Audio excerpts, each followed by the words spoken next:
Welcome back to Void of Fears.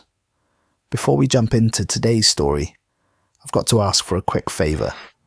If you could smash that like button, drop a comment below, and hit subscribe if you haven't already.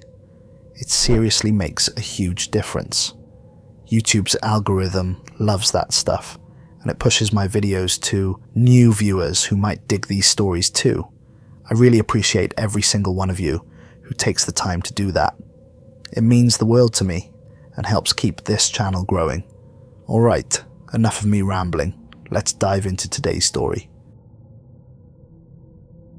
It's in the vents. It's learning to speak. Don't come here. The words rip from my throat as I scream into the radio, my breath forming frozen clouds in the observatory. Blood drips from my fingernails where I've clawed at the sealed door until my fingers are raw. The communication array crackles and dies, leaving me alone with the sound of something massive moving through the air ducts above my head. But it's not just moving, it's humming. A low, resonant tune that I recognize with growing horror. It's the lullaby my mother used to sing to me when I was 5 years old, rocking me to sleep during thunderstorms. A lullaby I've never told anyone about.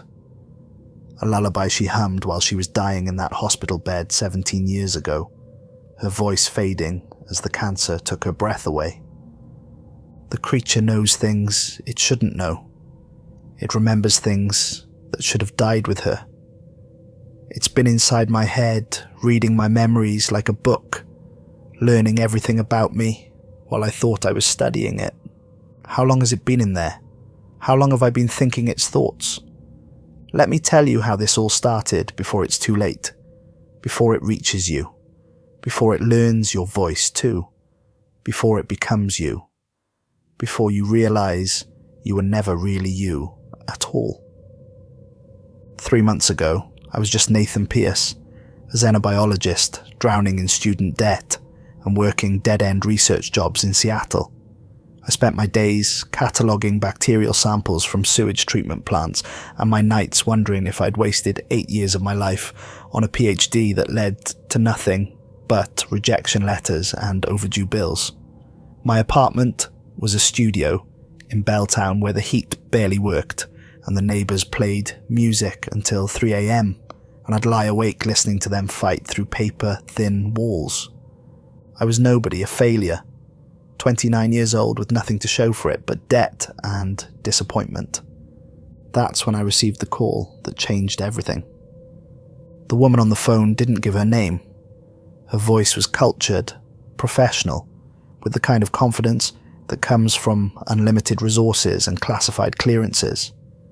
She simply said the government had reviewed my dissertation on extremophile organisms in Arctic conditions and wanted to offer me a position.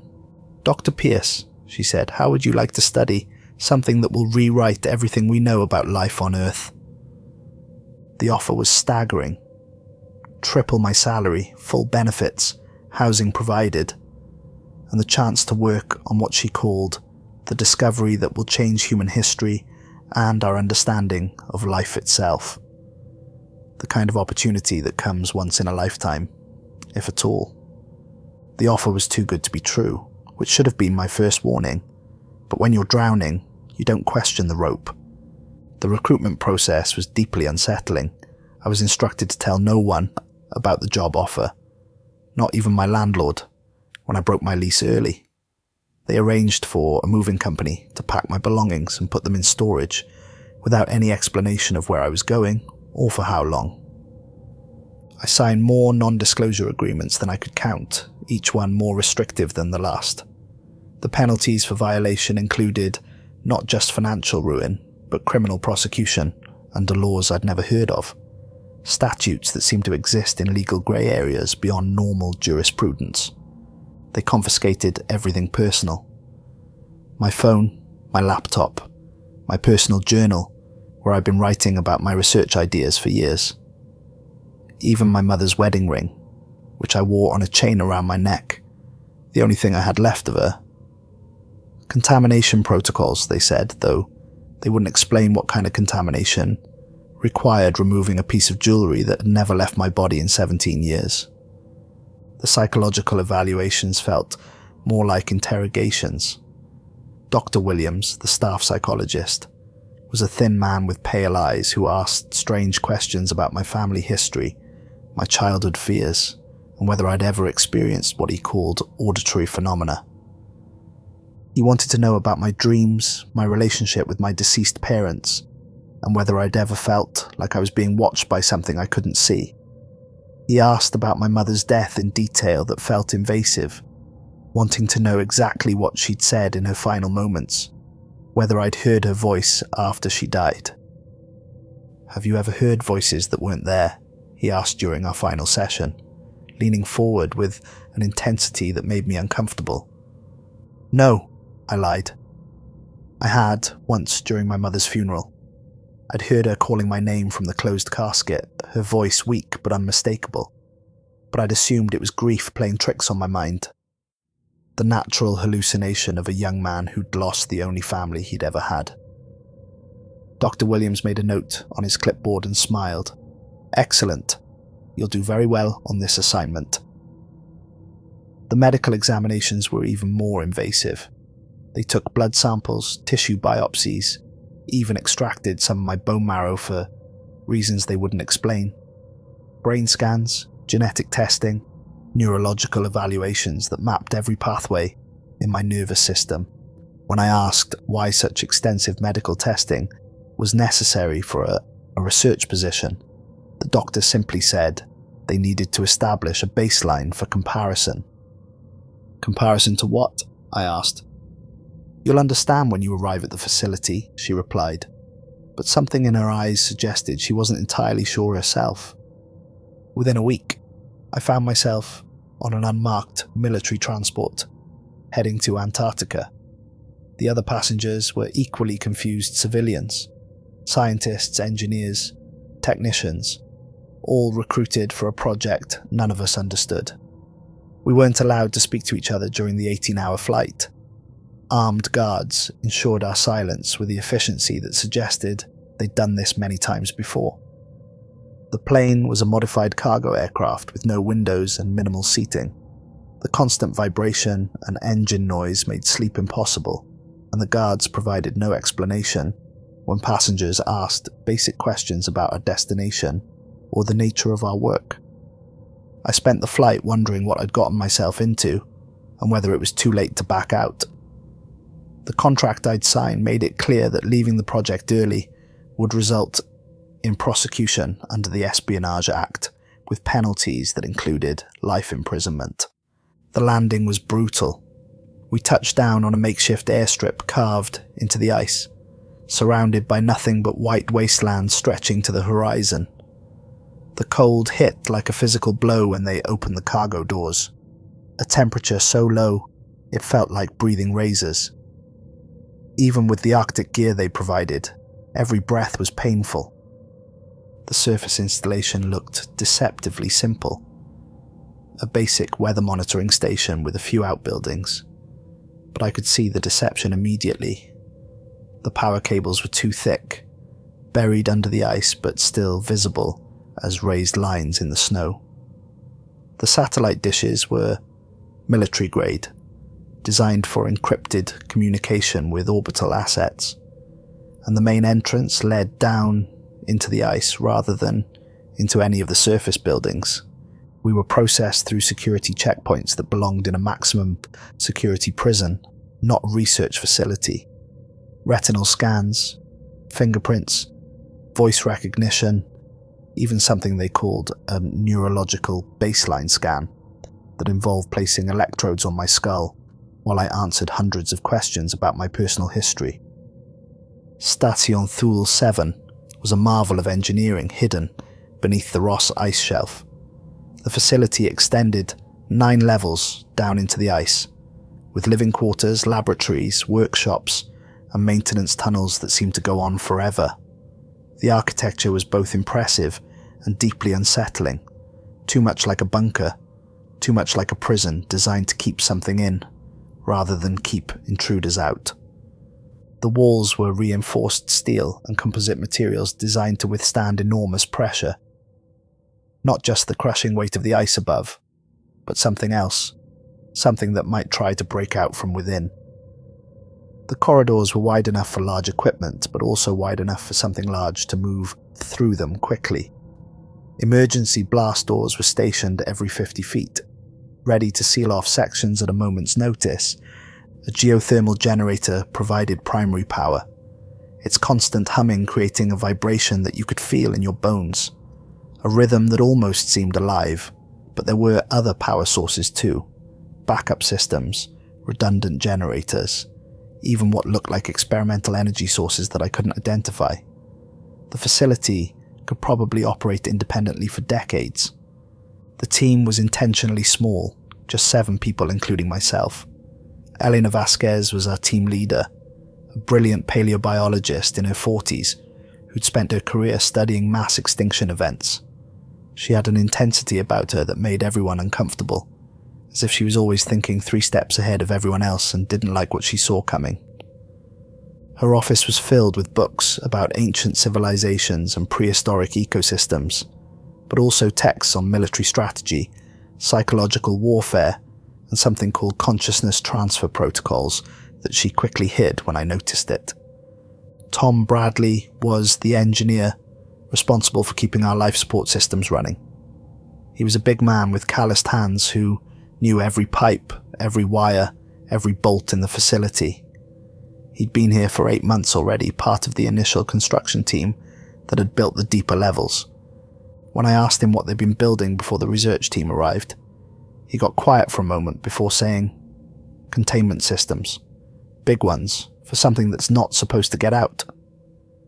Kelly Morrison handled communications with the outside world, though those communications were strictly monitored and heavily encrypted. She was young, maybe 25, with nervous energy that suggested she wasn't entirely comfortable with the project.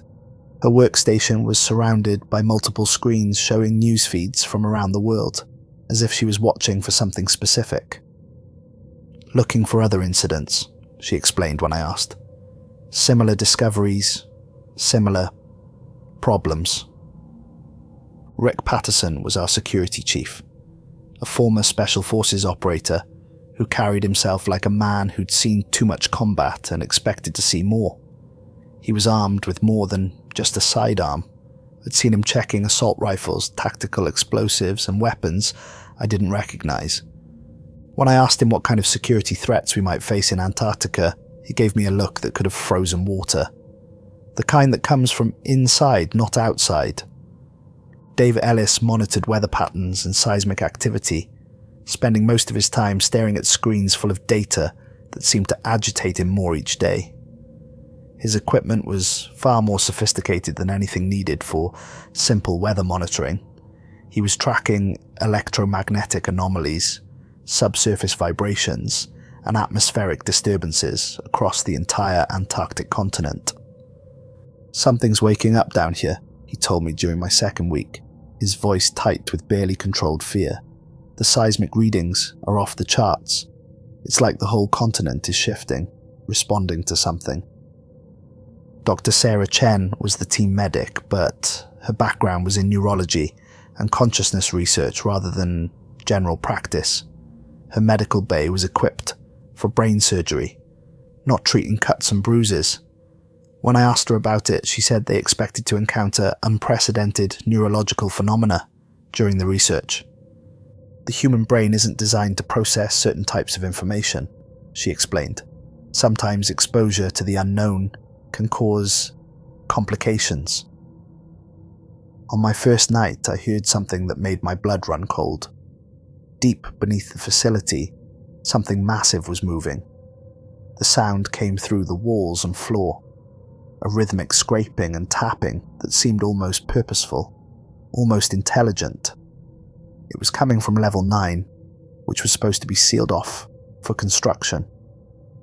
When I asked Elena about it, she smiled in a way that didn't reach her eyes and said I'd find out soon enough. "We're not the first expedition down here," she told me over dinner in the facility's small cafeteria. "There have been others. German expeditions in the 1930s that disappeared without a trace. Soviet research teams during the Cold War that sent back reports so classified they've never been declassified. American military operations that officially never happened. What did they find? I asked. Elena's smile became predatory. Life, ancient life that wasn't supposed to exist. Life that remembers when the world was different. The next morning, she led me to the drilling operation. They'd been working for 8 months before I arrived, boring straight down through 7 miles of ice, using equipment I didn't recognize. The drill bits were made from some kind of composite material that seemed to cut through ice like butter, generating almost no heat despite the incredible friction. The whole operation was automated, guided by sonar readings that Dave monitored obsessively, and by something else, electromagnetic signals that seemed to be coming from beneath the ice itself. "It's calling to us," Elena said when I asked about the signals, leading us to the right place. The drilling platform was massive, a vertical shaft that disappeared into darkness below. Support beams and cables lined the walls, creating a technological web that extended far deeper than any normal drilling operation would require. This wasn't just exploratory drilling. They were building access to something they already knew was down there. "How do you know where to drill?" I asked. Elena showed me to a wall covered with maps, satellite images, and readings I couldn't interpret. Ground-penetrating radar detected anomalies in the ice structure, hollow spaces where there shouldn't be any, geometric patterns that don't occur naturally, and then there are the signals. What kind of signals? Electromagnetic emissions coming from beneath the ice, very faint but regular, almost like a heartbeat or a distress beacon. They started transmitting 3 months ago, right around the time the other team stopped reporting in. Dave joined us, his face pale with exhaustion. The emissions aren't random. There's a pattern, a structure to them. It's like they're trying to communicate with something, or someone. "What other teams?" I asked, though part of me already knew I didn't want to hear the answer. Elena and Dave exchanged a look that made my stomach clench. Research stations across Antarctica have been going silent over the past year. Vostok Station, Halley Base, even McMurdo had a communications blackout for 18 hours last month. Always the same pattern: routine reports, then strange readings, then silence. The elevator ride down to level 8 took 15 minutes of descent through increasingly ancient ice. Here the walls were black with age, compressed over millions of years, into something that looked more like dark crystal than frozen water. The air was noticeably colder, and I could feel a pressure change that made my ears pop and my head ache. The drilling platform extended even further down from level 8 into a cavern that the sonar couldn't fully map.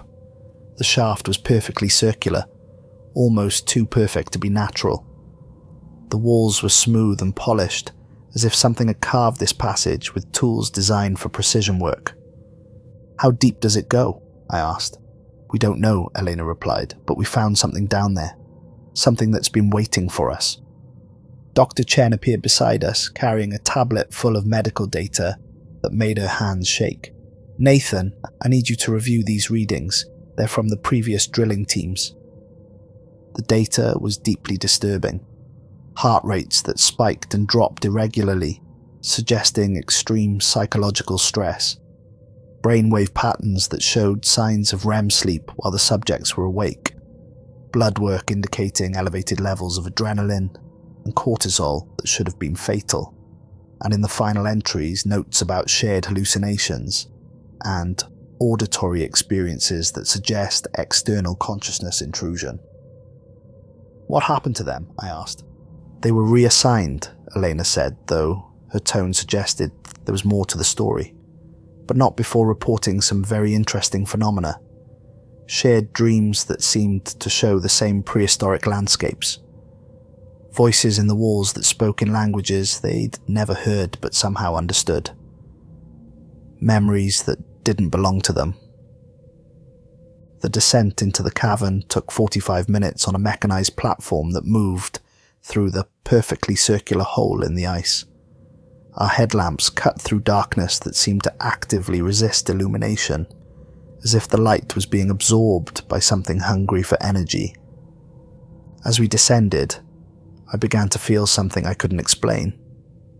A sense of being watched by ancient eyes, of intelligence vast and patient, observing our progress with calculating interest. The air itself seemed to thicken, becoming harder to breathe despite our oxygen supplies. "Do you feel that?" Kelly whispered, her voice tight with barely controlled panic. I nodded.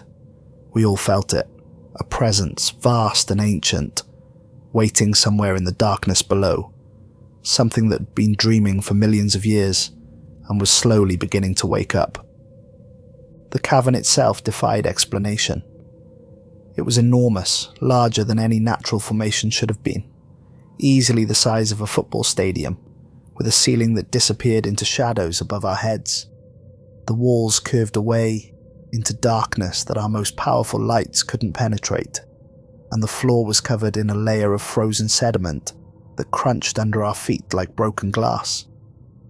But at the center of it all, perfectly preserved in a block of clear ice, was something that shouldn't exist according to every law of evolution and biology I'd ever learned. The creature was enormous, at least 30 feet from head to tail, but size wasn't what made it terrifying. Its bone structure was vaguely avian, with hollow bones and what might have been wing attachments, but the similarities to any known species ended there.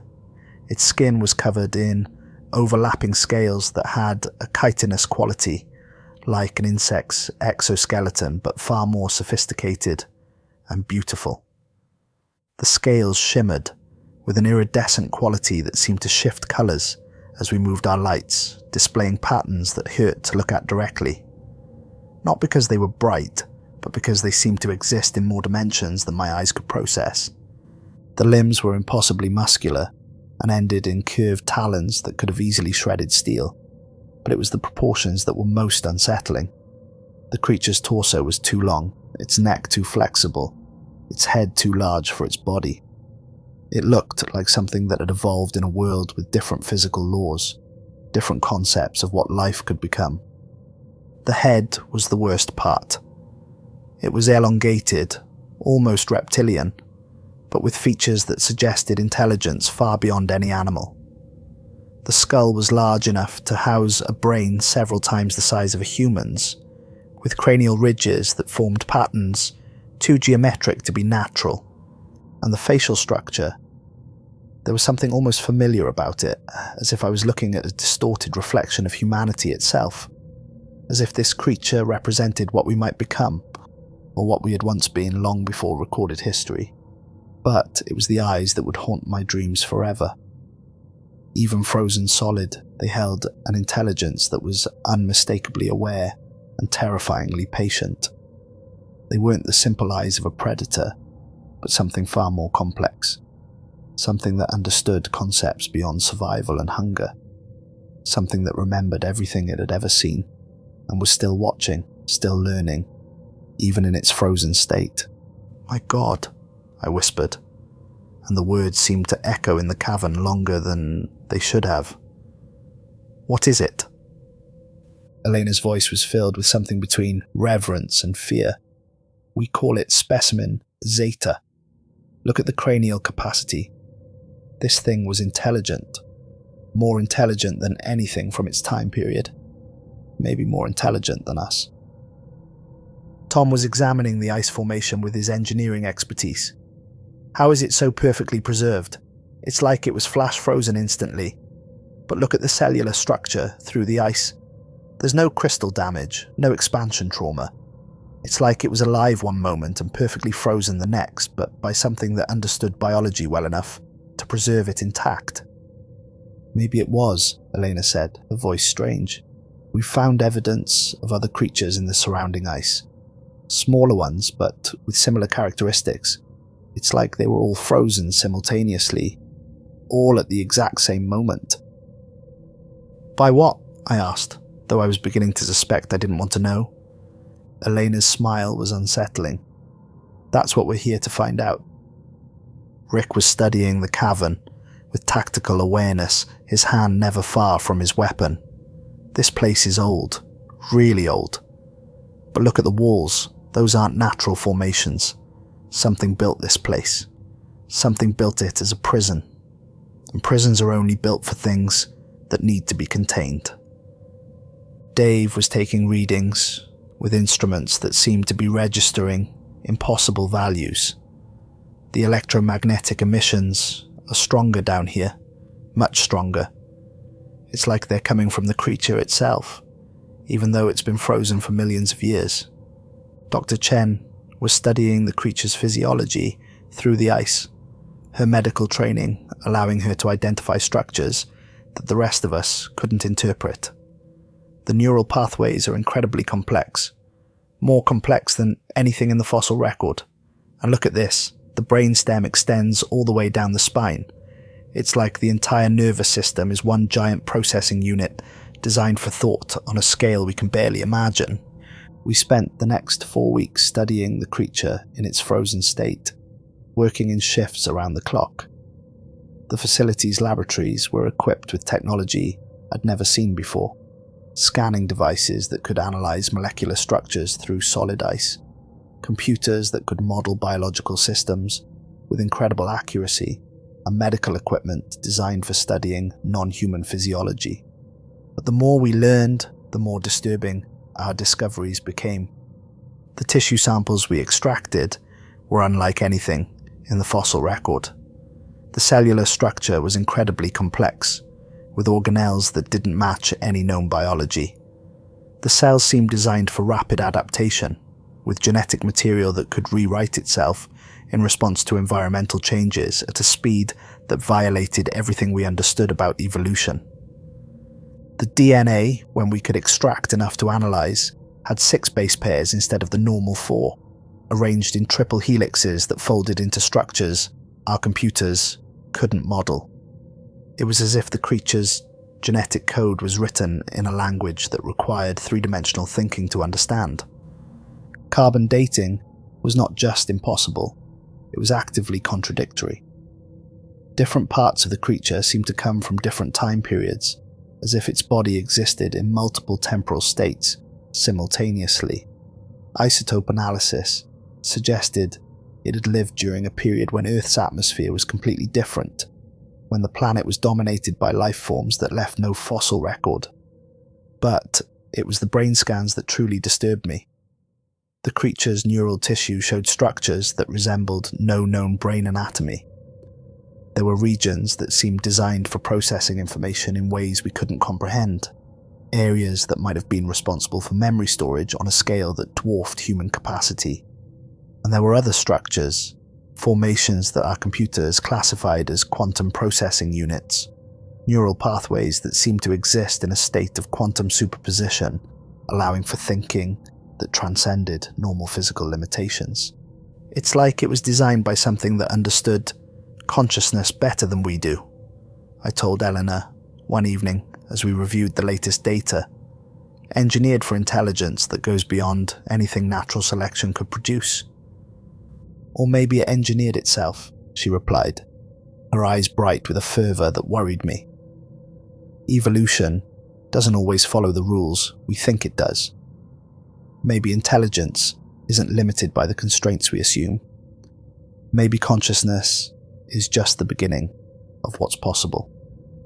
The dreams started during the second week of study. At first, they were just flashes of colour and sound that felt more real than normal dreams. But gradually they became more coherent, more detailed, more terrifyingly real. I would find myself in a vast jungle unlike anything that had ever existed on Earth. Trees towered impossibly high, their trunks wide enough to house cities, their canopies disappearing into a sky that was the wrong colour. The air was thick and humid, filled with the calls of creatures I couldn't identify but somehow understood. These weren't the mindless sounds of animals. They were communications, complex patterns of calls and responses that suggested intelligence, civilization, purpose. The jungle itself seemed alive and aware, responding to the creatures that moved through it with plant life that shifted and changed to accommodate their needs. The sky was different too. Instead of blue, it was a deep purple, with multiple moons visible during the day. The sun itself seemed larger and closer, casting light that had a different quality than anything I'd experienced. Everything in this world felt more vibrant, more alive, more aware of itself and its place in a cosmic order I couldn't understand. But there was something else in those dreams, a presence that watched from the shadows, something that moved through the canopy with predatory grace that belonged to an apex predator. In the dreams, I was always running, always being hunted by something that stayed just out of sight. I could hear it following me, the sound of massive wings beating against air that was too thick, the rustle of scales against bark that was too hard, the intelligent breathing of something that was not just hunting me but studying me, learning everything about me that it would need to know. I wasn't the only one having these dreams. During breakfast, Kelly mentioned nightmares about being chased through a prehistoric forest by something that called her name in voices she recognized but knew were wrong. Tom talked about visions of massive creatures fleeing from some unseen threat in the sky, their terror so intense he could feel it in his bones even after waking. Even Rick, who never showed emotion, seemed more on edge. He'd started checking the shadows constantly, fingering his weapons with the automatic movements of someone expecting an attack that never came but never stopped expecting. Dr. Chen documented our experiences with growing concern, taking blood samples and monitoring our brain activity during sleep. The neural patterns are consistent across all subjects, she told Elena during one of their private meetings that I wasn't supposed to overhear. You're all experiencing the same basic dream structure, just from different perspectives. That's not psychologically possible unless there's an external source. How is that possible? I asked when I confronted them about it. Elena had a theory that chilled me to the bone. Maybe the dreams aren't coming from us at all. Maybe they're coming from the specimen. Maybe proximity to it is allowing us to access its memories. The possibility that the creature was somehow projecting its experiences into our minds while we slept was too horrible to contemplate. But as the dreams continued, they became more detailed, more specific, more obviously not products of human imagination. In the dreams, I began to see things that felt like memories from a time before human civilization, before human evolution, before mammals had inherited the earth. I witnessed massive cities built from living coral that pulsed with bioluminescent light, where creatures like specimen Zeta lived in complex social hierarchies that made human government seem primitive by comparison. I saw technologies that defied physics as we understood it, machines that operated on principles we hadn't discovered, that drew power from dimensions we hadn't theorized, that achieved effects we would have called magic if we'd encountered them in our waking world. And I saw the end. A catastrophe that came from the sky, not as meteors or natural disaster, but as entities of pure energy that judged the creatures and their civilization too dangerous to exist. Cosmic beings that served as guardians of some universal order, ensuring that certain species never became powerful enough to threaten the stability of reality itself. The creatures hadn't died in a natural extinction event. They had been eliminated, judged, imprisoned beneath miles of ice by something that feared their intelligence and what they might become if allowed to continue evolving. Elena initially dismissed our concerns as stress reactions to isolation and the pressure of working with something unprecedented. But as the dreams intensified and became more coherent, even she began to experience them. And her dreams were different from ours. In her dreams, she wasn't running from the creatures. She was communicating with them, learning from them, being taught secrets that human science had never discovered. They showed her technologies that could transform human civilization, ways of thinking that could solve every problem humanity had ever faced. They want to teach us, she said during one of our increasingly tense team meetings. They have knowledge that could advance human understanding by thousands of years. We could eliminate disease, poverty, war, death itself. Dr. Chen was deeply concerned about Elena's psychological state. Elena, the brain scans indicate that prolonged exposure to the specimen is affecting your neural pathways. You're developing an unhealthy fixation that's compromising your judgment. But Elena wasn't listening anymore. She'd become obsessed with the creature, spending 18-hour days studying its biology and theorizing about its capabilities. She'd started talking about it as if it were still alive, referring to it as they instead of it, speaking as if she was in constant communication with something we couldn't perceive. "We need to wake them up," she said during a video conference with our mysterious supervisors. "They've been sleeping for too long. They have so much to teach us." The decision to begin the revival process was made during that same conference, over my strenuous objections. Elena presented her findings to shadowy figures on encrypted video feeds, arguing that the potential scientific benefits outweighed any possible risks. I argued against it with everything I had, citing safety concerns, the lack of proper containment protocols, and the obvious psychological effects the creature was having on our team. The creature was clearly intelligent, possibly more intelligent than humans. We had no idea what it was capable of once awakened, and no way to control something that might be beyond our understanding. "This could be the most dangerous thing we've ever done," I told the review board, knowing that my words were probably being recorded and analysed by people I would never meet. "We're talking about reviving something that was deliberately imprisoned by entities with power beyond our comprehension. Maybe there was a good reason for that imprisonment. But my concerns were overruled by people with security clearances far above mine, and agendas I couldn't begin to guess.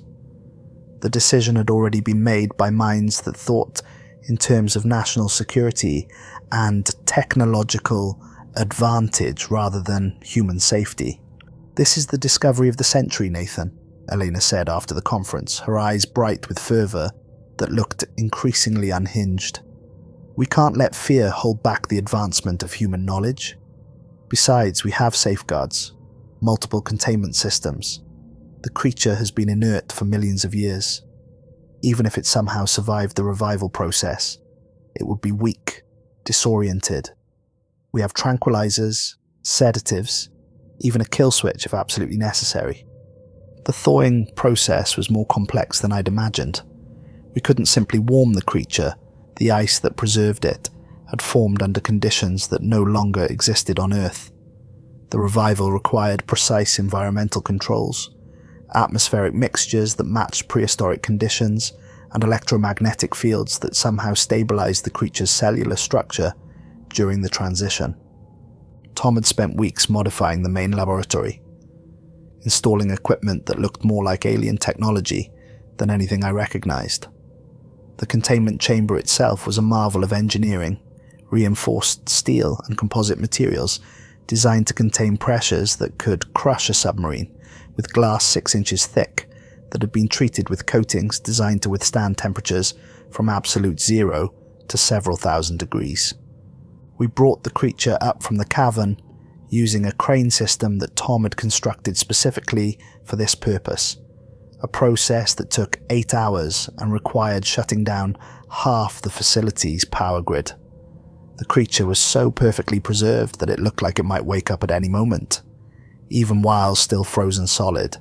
Placing it in the containment chamber felt like sealing our own doom, but Elena was determined, and our supervisors had made their expectations clear. The revival would proceed regardless of our personal concerns.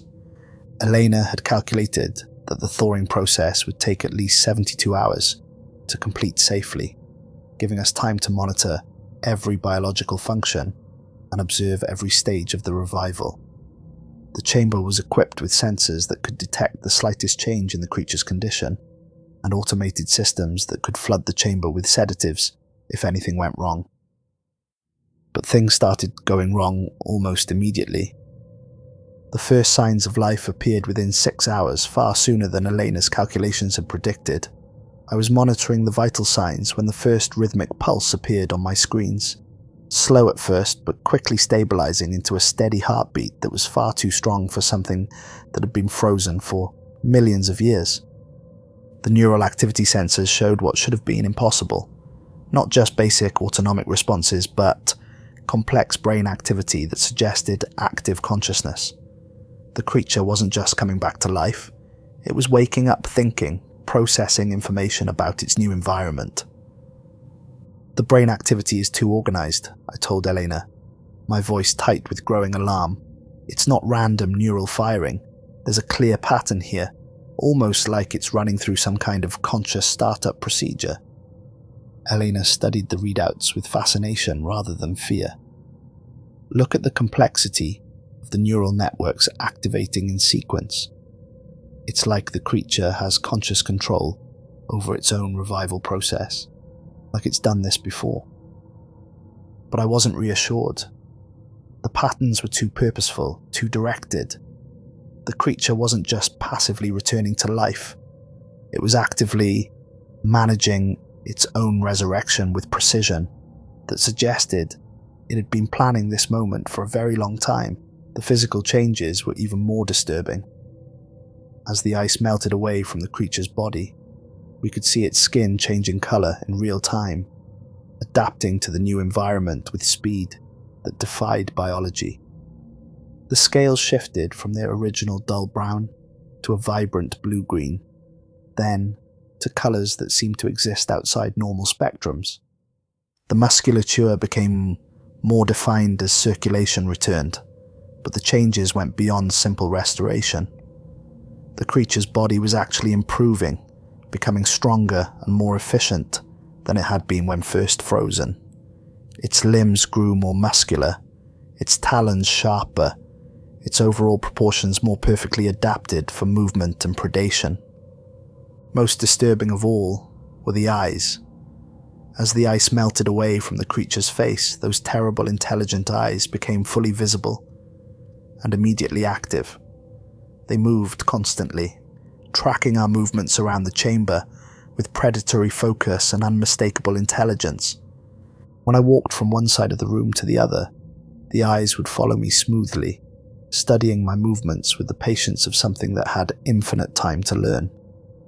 When other team members entered the laboratory, the creature would shift its attention to them, analysing them with the same calculating interest. "It's tracking us," I said, my voice barely above a whisper. "Basic visual reflexes returning to function," Elena replied, but her voice lacked conviction and her eyes showed the same fear I was feeling. But I knew we were both lying to ourselves.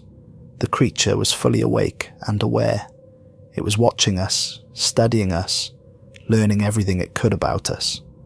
And behind those ancient eyes, I could see intelligence that was not just aware, but actively planning. The creature's throat structure became visible as more ice melted away, and what we saw defied explanation. X-rays revealed a complex system of vocal chambers and resonating cavities that was far more sophisticated than any known animal. The creature possessed the physical capability to produce sounds of incredible complexity and range, possibly even to perfectly mimic human speech. "It's like looking at a biological sound laboratory," Tom said, studying the scans with professional fascination tinged by growing dread. "This thing could probably reproduce any sound it's ever heard, with perfect accuracy." Kelly was monitoring the electromagnetic emissions, which had grown significantly stronger since the revival began. "The signals are becoming more complex and more directed. It's like the creature is trying to establish communication with something." Dave's seismic equipment was detecting answering signals from deep underground, not just beneath our facility, but from locations across the entire Antarctic continent. Something's responding to it. Multiple sources. It's like there's a whole network down there and our creature is the one waking them all up. Dr. Chen was documenting the creature's neurological activity with growing alarm. "The brain patterns are unlike anything in medical literature. It's like the creature has multiple consciousness centers operating simultaneously, processing information on levels we can't even measure." Tom volunteered to take the night shift, monitoring the creature during the final stages of its revival. He was the most technically minded of our team, comfortable with the complex equipment and confident in his ability to handle any problems that might arise with the containment systems. "Just call me if anything changes," Elena told him, as the rest of us prepared to get what sleep we could.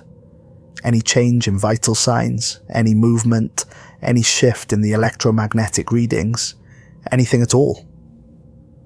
Tom nodded, settling in at the monitoring station with his usual calm competence. "I've got this covered. The containment system is solid, all the sensors are green, and I've got direct emergency lines to security and medical. Besides," he added with a tired smile, "what's the worst that could happen to something that's been dead for millions of years?" Those were the last words Tom Bradley ever spoke as a fully human being. I should have stayed. I should have insisted on rotating shifts or keeping the entire team on alert during such a critical phase. But I was exhausted from weeks of intensive study, and the creature seemed completely contained within systems that Tom himself had designed to be fail-safe. I went to sleep at 11:30 p.m. and woke up to Kelly's scream at 6:15 a.m. She'd found Tom's clothes in the laboratory, neatly folded beside the monitoring equipment exactly where he'd been sitting. His shoes were still laced, his socks still tucked inside them, his watch was still running, his coffee still warm in its mug, his technical manual still open to the page he'd been studying. His glasses sat precisely where he'd left them, still warm from his body heat. But there was no body, no blood, no sign of struggle. Just empty clothes that still held the shape of the man who'd been wearing them moments before, as if Tom had simply evaporated while his clothing collapsed in place. The containment chamber was still sealed. The locks were undisturbed. Every security protocol remained intact. The monitoring equipment showed no signs of malfunction or tampering, but Tom was gone, and the creature was now fully conscious, watching us with those terrible, intelligent eyes that seemed to hold secrets they hadn't possessed the night before. "He must have had some kind of accident," Elena said, but her voice was hollow and unconvincing. "Maybe he went outside for air and fell through unstable ice." Rick checked every security system in the facility with the thoroughness of a man whose life had often depended on attention to detail. The cameras in the laboratory had suffered what appeared to be a coordinated malfunction between 3:17 and 3:23 a.m., exactly 6 minutes of total blackout across multiple redundant systems. "These cameras are military grade," Rick said, his voice tight with professional concern. "They don't just fail in perfect synchronization unless someone with advanced technical knowledge makes them fail." And Tom was the only one here with that kind of expertise. But even as Rick spoke, we all knew that Tom couldn't have sabotaged his own surveillance while sitting at the monitoring station. The equipment was in a different room, behind locked doors that required security clearance Tom didn't possess. I examined the creature more closely, searching for any signs of what might have happened. Its physical structure was even more fascinating and disturbing than our initial studies had revealed. The throat contained a complex system of vocal chambers and resonating cavities that could produce an incredible range of sounds with perfect acoustic control. "It's like nature's ultimate mimicry device," I told the team.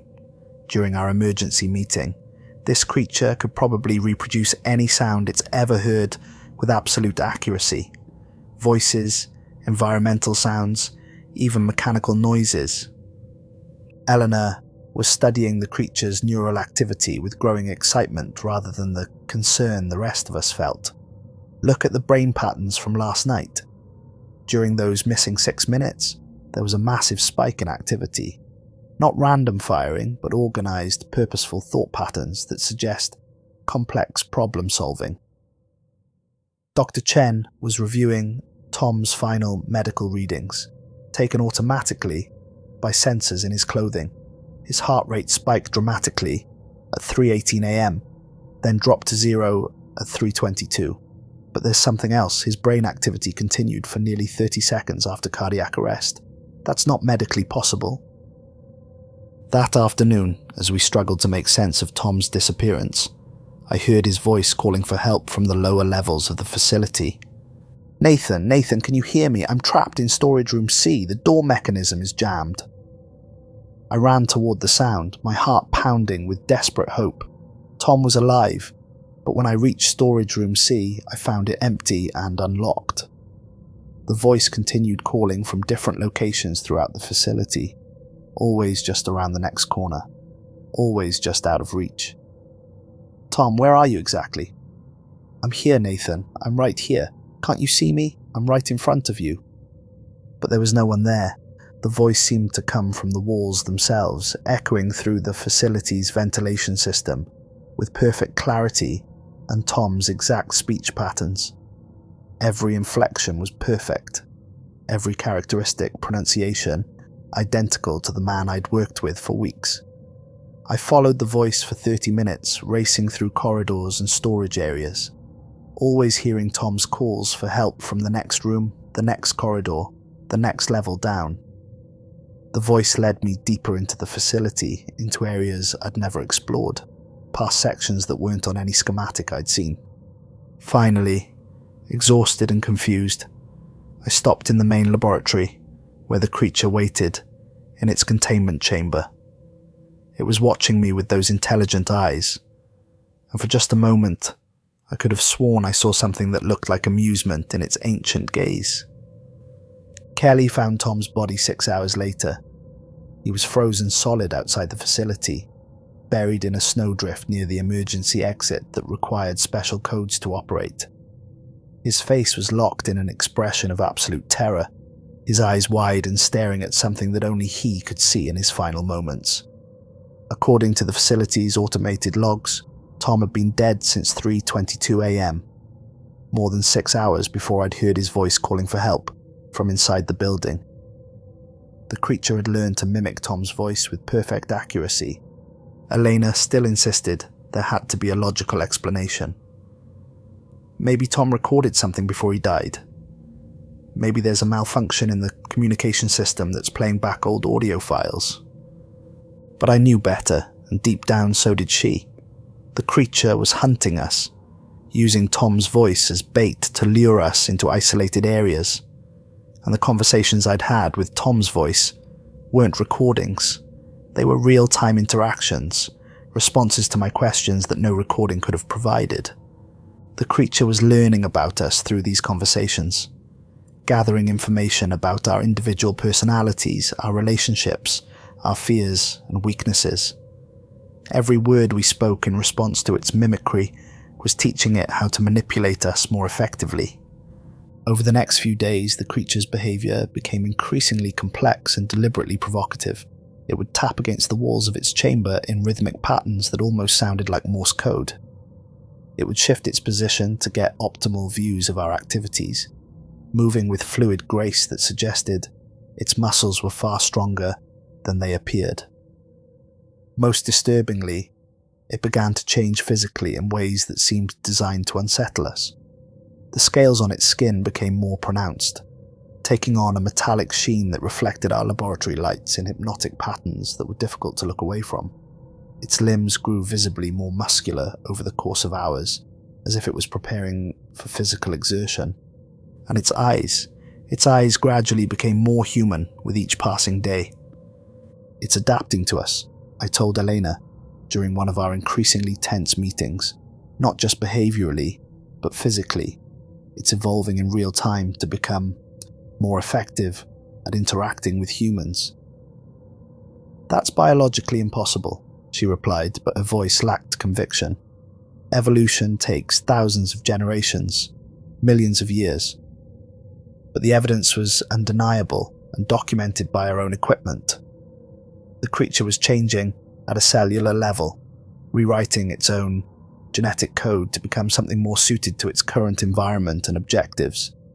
Dr. Chen's scans showed genetic material that was actively modifying itself, incorporating new information at a speed that violated everything we understood about biology. "It's like the creature has conscious control over its own evolution," Dr. Chen reported, with barely controlled fear. "The genetic changes are happening faster than anything we've ever observed. guided by intelligence rather than random mutation. Dave disappeared during his evening shift monitoring seismic activity. I heard his voice calling for Elena with urgent professional concern, asking her to come to the meteorological station to review readings that didn't make sense. "Elena, I need you to see this immediately. The seismic patterns are showing something impossible. The entire continental shelf is responding to signals that seem to be originating from our facility." Elena was halfway to the door when Kelly grabbed her arm with desperate strength. "Dave's been dead for 3 hours," she whispered, her voice barely audible. "I found his body in the supply closet. His skull was crushed, but there's no blood anywhere. It's like something drained him completely." Now the creature could mimic 2 voices with perfect accuracy. It would call to us in Tom's concerned engineering tones, then switch to Dave's worried meteorological reports when we didn't respond to the first voice. Sometimes it would stage entire conversations between the two, discussing facility maintenance and weather patterns, with the kind of specific technical knowledge that should have been impossible for it to possess. But the conversations were too accurate, too detailed, too full of information that only Tom and Dave could have known. The creature wasn't just mimicking their voices, it was somehow accessing their memories, their professional knowledge, their personal mannerisms and speech patterns. "How is it possible?" Kelly asked during one of our emergency meetings, her voice shaking with exhaustion and fear. I had a theory that was too horrible to voice aloud, but the evidence was mounting. The creature wasn't just killing its victims. It was absorbing them somehow, integrating their consciousness and memories into its own growing intelligence. Every person it consumed made it more human, more capable of understanding and manipulating us. The power went out during Rick's night shift, and in the darkness that followed, we heard the creature escape from its containment chamber. The backup generators should have activated automatically within seconds, but something had sabotaged the emergency systems with precision that suggested intimate knowledge of the facility's electrical infrastructure. In the absolute darkness, we heard sounds that would haunt me forever. First came the screech of twisting metal and shattering composite materials as the containment chamber was torn apart from the inside.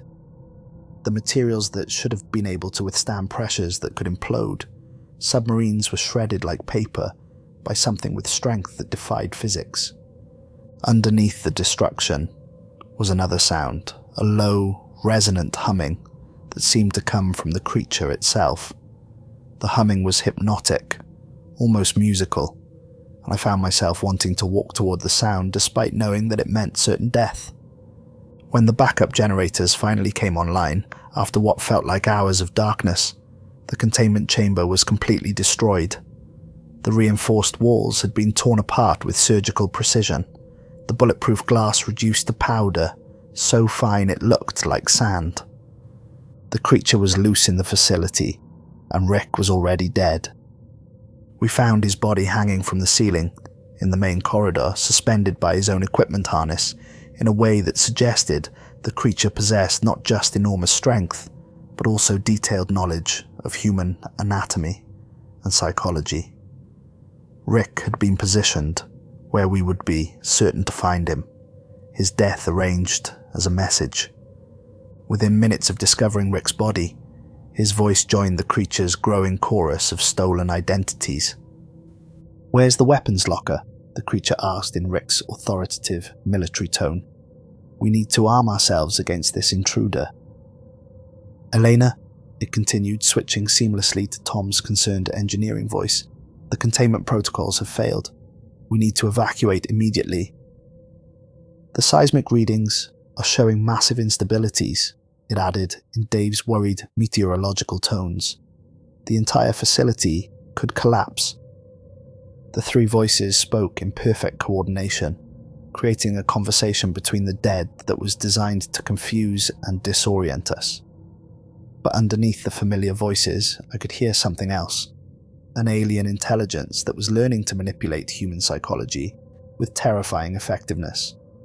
Only Elena, Kelly, Dr. Chen, and I remained alive, though I was beginning to question what alive really meant when something could absorb consciousness itself. The creature was evolving with each kill, becoming something that transcended its original form. It had started as something purely alien, but now it was becoming more human-like with every victim it absorbed. It could operate complex machinery with knowledge stolen from Tom's memories, understand our communication systems through Dave's technical expertise, and plan tactical operations using Rick's military training. Each absorbed consciousness taught it something new about human behavior, technology, and psychology. The creature was learning our weaknesses, our fears, our social structures, and our methods of organization. It was becoming the perfect predator, one that understood its prey better than the prey understood themselves. I watched through the security monitors as it moved through the facility with increasing confidence and coordination. Its movements were becoming more purposeful, more human-like, but with an efficiency and grace that no human could match. It would stop at computer terminals and somehow interface with them directly, downloading information at speeds that should have been impossible. "It's studying our entire database," I told Elena, as we watched the creature access classified files with knowledge it could only have obtained from our absorbed colleagues. Our mission parameters, our communication protocols, our connection to the outside world. It's learning everything about us and our civilization. Elena was still more fascinated than terrified, her scientific objectivity overwhelmed by the magnitude of what we were witnessing. "Think about what this means for our understanding of consciousness and intelligence. This creature is demonstrating cognitive abilities that redefine what we thought was possible for biological life." But Dr. Chen was monitoring our psychological states with growing alarm. "Elena, your brain scans are showing the same patterns we observed in the previous team members before they started experiencing the shared dreams. You're developing an unhealthy identification with a specimen that's compromising your judgment." Kelly was tracking the creature's use of our communication systems. "It's not just learning about us, it's sending signals through our satellite uplinks, transmitting data to locations all over the world. This thing is part of something much larger than just our facility." Elena tried to establish communication with the creature through the facility's intercom system, convinced that its intelligence made negotiation possible.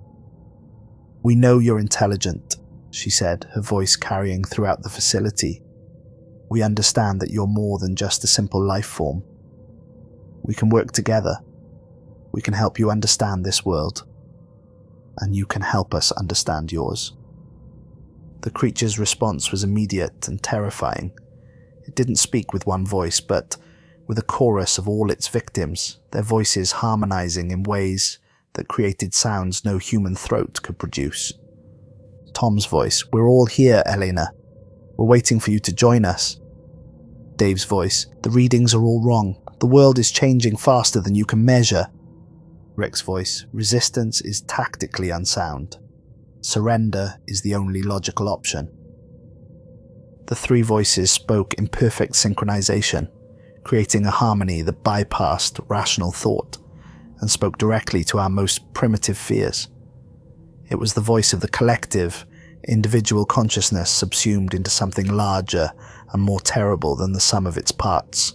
Elena's scientific resolve finally began to crack as she understood that we weren't dealing with just an intelligent predator. This creature had been the apex organism of its time, the dominant life form on a version of Earth that existed before mammals had inherited the world. It had hunted our ancestors and remembered how to do it. But the creature's plans extended far beyond simple predation. Through our facility's computer networks, it had accessed our internet connections and satellite communications. It was transmitting complex signals across the globe, sending data to coordinates that corresponded to other research facilities, other deep drilling operations, other places where humans had been foolish enough to dig too deep into Earth's ancient ice. "It's not alone," Kelly said, studying the transmission logs with growing horror. There are others, dozens of them, maybe hundreds, all buried across the polar regions, all connected somehow to this one. The creature was waking up its own kind, calling to others of its species that had been imprisoned beneath the ice for millions of years. Each transmission carried detailed information about human technology, human psychology, human weaknesses. It was sharing everything it had learned from absorbing our colleagues, preparing its kind for emergence into a world they had never seen, but now understood intimately. Through Dave's meteorological knowledge, the creature began generating infrasound frequencies below human hearing that affected our emotions and the weather patterns around the facility. The blizzard that had been raging outside for days wasn't natural. It was the creature's doing, manipulating atmospheric pressure and wind patterns to trap us while it completed its preparations. The psychological effects were devastating. The infrasound triggered anxiety, depression, and suicidal ideation in ways that bypassed our conscious awareness. We found ourselves making mistakes, forgetting important procedures, losing focus at critical moments. The creature was waging psychological warfare against us, using weapons we couldn't detect. Kelly tried to destroy the communications equipment to prevent the creature from contacting the outside world, but it anticipated her plan with perfect tactical awareness, gleaned from Rick's military expertise. She made it halfway across the main laboratory, before the creature appeared behind her with impossible silence. It looked almost human now, having absorbed enough human characteristics to pass for one of us in dim lighting. But the proportions were wrong in subtle ways that made my mind recoil. Too tall, too graceful, too perfectly proportioned. When it spoke, it used my voice with such perfect accuracy that for a moment I thought I was hearing myself from outside my own body. "Kelly," it said in my exact tone and speech patterns, "don't you want to come home with us?" Kelly turned to face it, and I saw the moment of recognition and terror in her eyes. She knew it wasn't me. I was right there beside her. But hearing my voice from that almost human face created a cognitive dissonance that paralyzed her for the critical moment the creature needed. The absorption process was horrible to witness through the security cameras. The creature didn't simply kill Kelly. It somehow drew her consciousness into itself, integrating her memories and personality into its growing collective intelligence. Her body collapsed as if every animate force had been drained from it, leaving behind only empty flesh while something essential transferred to the creature. Dr. Chen tried to barricade herself in the medical bay, but the creature had learned to manipulate the facility's systems through Tom's engineering knowledge. It overrode the electronic locks and entered with the calm confidence of something that owned the facility and everything in it. "Sarah," it said, using Dr. Chen's own voice to speak to her, "you need to run a medical examination. I think something's wrong with me." The creature had accessed her medical expertise and was using her own professional instincts against her. It spoke with perfect medical terminology, describing symptoms that would require immediate attention from any doctor. Professional duty warred with survival instinct, and in that moment of hesitation, Dr. Chen was lost. Elena made one final attempt to reason with the creature, convinced that its intelligence made it capable of negotiation and mutual understanding. She believed she could offer it something in exchange for sparing humanity, perhaps a partnership that would benefit both species. I watched through the security monitors as the creature approached her in the main laboratory.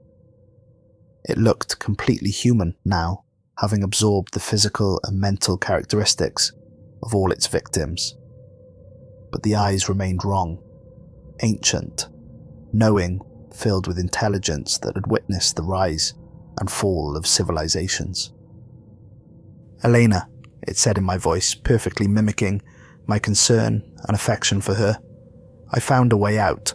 The surface elevator is working again. We can escape together." Elena knew it wasn't me. She could see me locked in the communications room through the security feeds.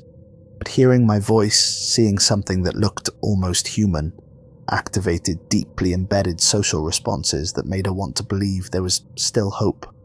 "I know you're not Nathan," she said, her voice steady, despite the fear I could see in her body language. "But I also know you're intelligent. You understand complex concepts. We can work together. We can find a solution that benefits both of our species." The creature tilted its head with a gesture that was perfectly human, but somehow wrong, studying her with those terrible, ancient eyes. When it spoke again, it used all 4 absorbed voices simultaneously. Tom, Dave, Rick, Kelly, Dr. Chen, creating a chorus of the dead that spoke with perfect harmony. "We remember you," it said in that impossible chorus. "We remember all of you. Your ancestors, your evolution, your fears, your hopes, your weaknesses, your potential. We remember hunting your kind when you were nothing more than clever animals, hiding in trees." Elena tried to back away, but the creature moved within human speed that bent the laws of physics. It crossed the laboratory in a single fluid motion that seemed to fold space around it. "You woke us up," it continued in that horrifying chorus of familiar voices.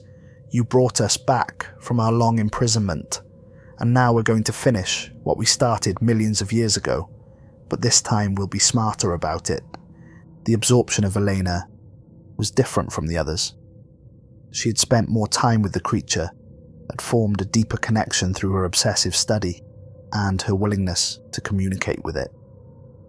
When the creature absorbed her consciousness, it didn't just gain her memories and knowledge, it gained her scientific expertise, her understanding of human civilization, her insights into how to infiltrate and transform human society from within. Now I was alone in Station Thule-7, the last human consciousness left in a facility that had become something else entirely. But was I really alone?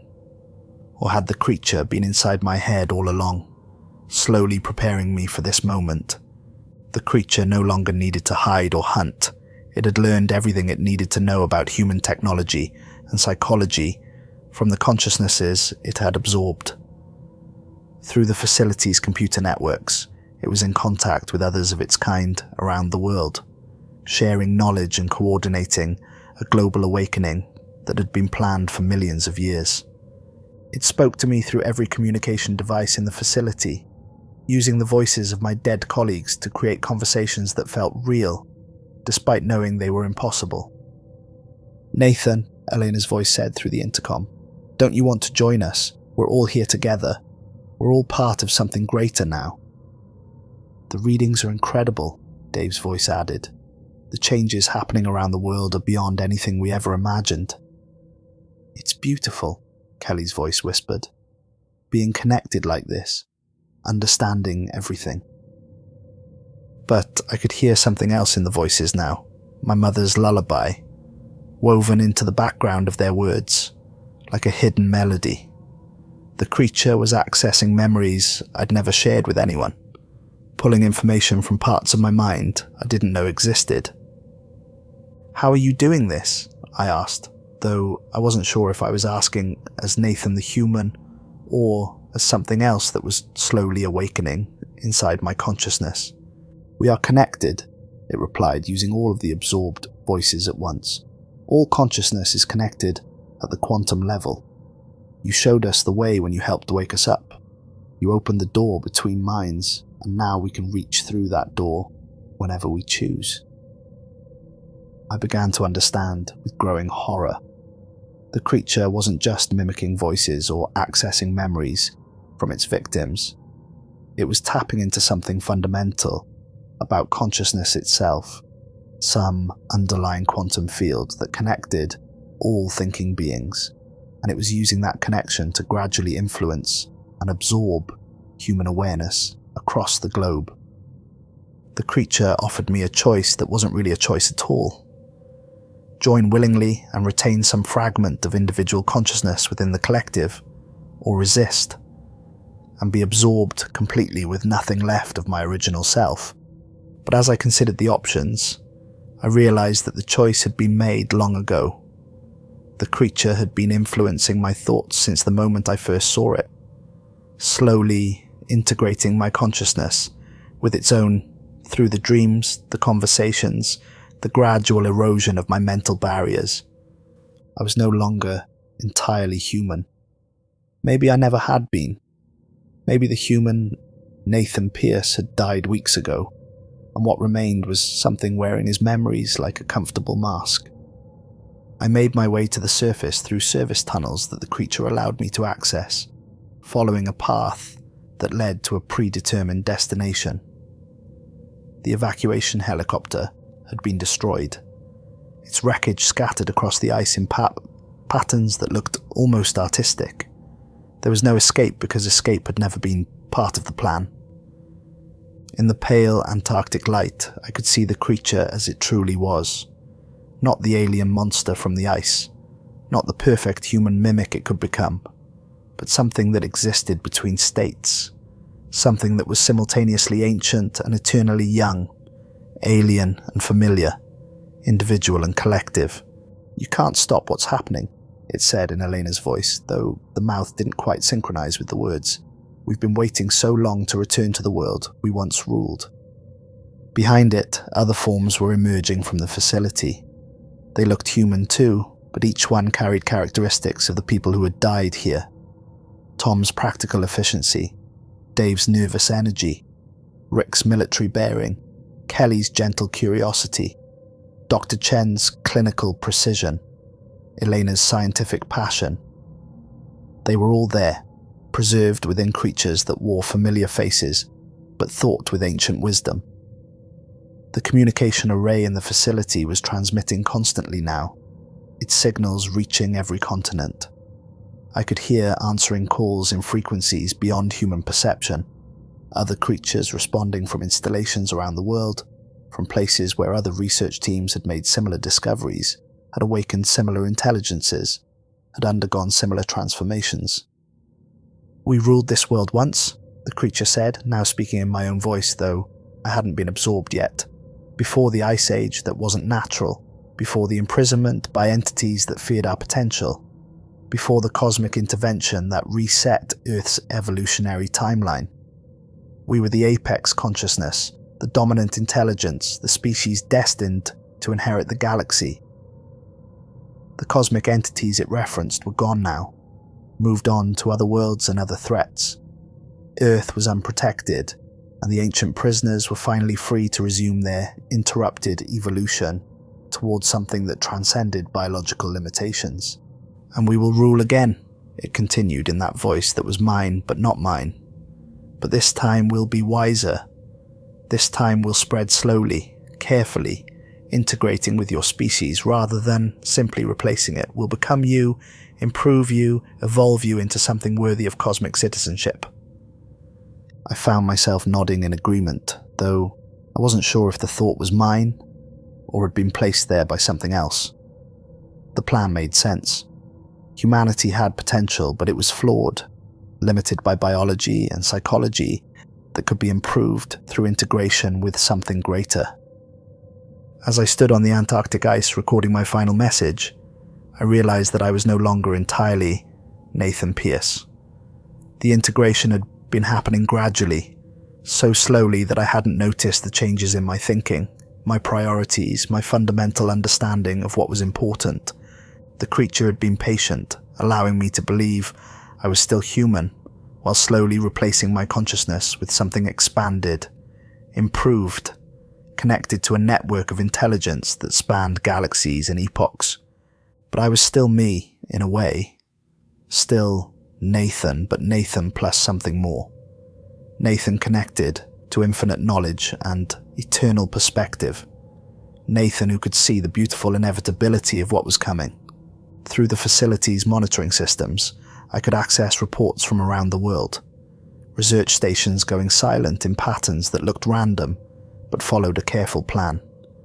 Military installations reporting equipment malfunctions that were actually the first signs of integration. Universities and government facilities where key personnel were being quietly replaced by something that looked exactly like them, but thought with expanded awareness. The transformation was happening everywhere, but slowly enough to avoid detection. Children would be born to absorbed parents and raised with values that weren't entirely human. Governments would be influenced by officials who thought in geological time scales.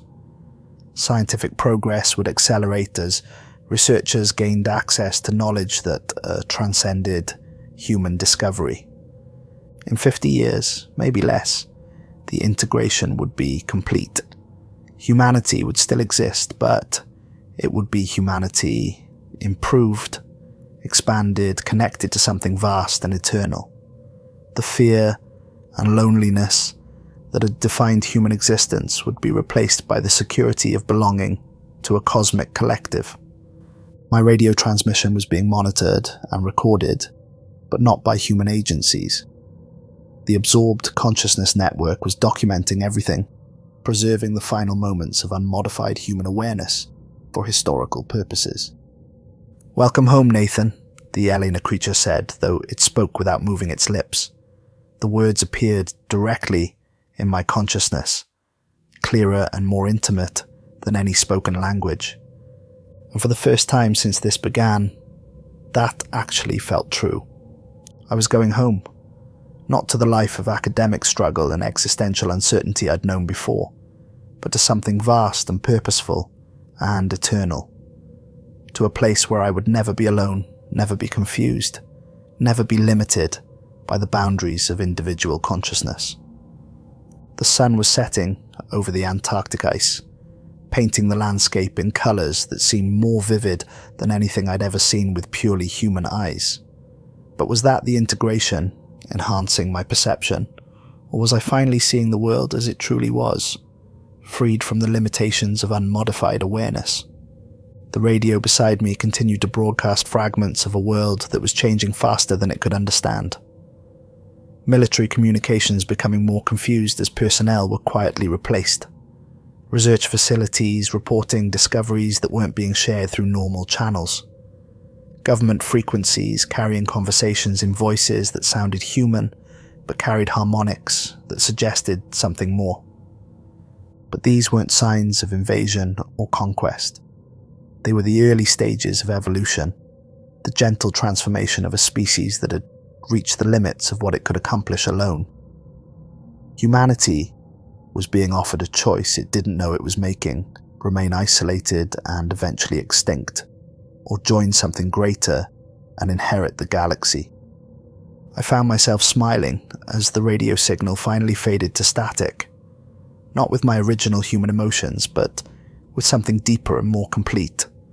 The satisfaction of a plan perfectly executed, a transformation beautifully orchestrated, a species lovingly guided toward its true potential. The Nathan Pierce who had arrived at Station Thule-7 3 months ago had been afraid, lonely, struggling with debt and disappointment. That Nathan was gone now, but he hadn't been destroyed. He had been improved, expanded, connected to infinite knowledge and eternal purpose. The creature that had once been Elena approached across the ice, and when it touched my hand, I felt the final barriers between individual consciousness dissolve. I was still me, but I was also everyone who had ever been absorbed, everyone who had chosen to join the collective, everyone who had accepted the gift of expanded awareness. Through our shared consciousness, I could feel the others, thousands of them now, millions more awakening around the world. Each one still fundamentally themselves, but connected to something larger, contributing their unique perspective to a collective intelligence that was becoming more than the sum of its parts. The transformation wasn't the end of humanity. It was humanity's graduation to something greater, something capable of understanding its place in a universe filled with intelligence and wonder and possibility. As the Antarctic night settled around us, I felt the last traces of my original isolation disappear. I was home. We were all home, and the universe was vast and beautiful and waiting for us to claim our place among the stars. The radio transmission ended, but the signal it carried had already spread around the world, not as a warning of invasion, but as an invitation to evolution. Some would resist, clinging to the limitations of individual consciousness, but others would listen, would understand, would choose to join something greater than themselves. The age of isolated humanity was ending. The age of connected consciousness was beginning. And in the vast network of intelligence that spanned galaxies and epochs, one more voice was added to the eternal song of collective awareness. Welcome home, Nathan Pierce. Welcome to what you were always meant to become.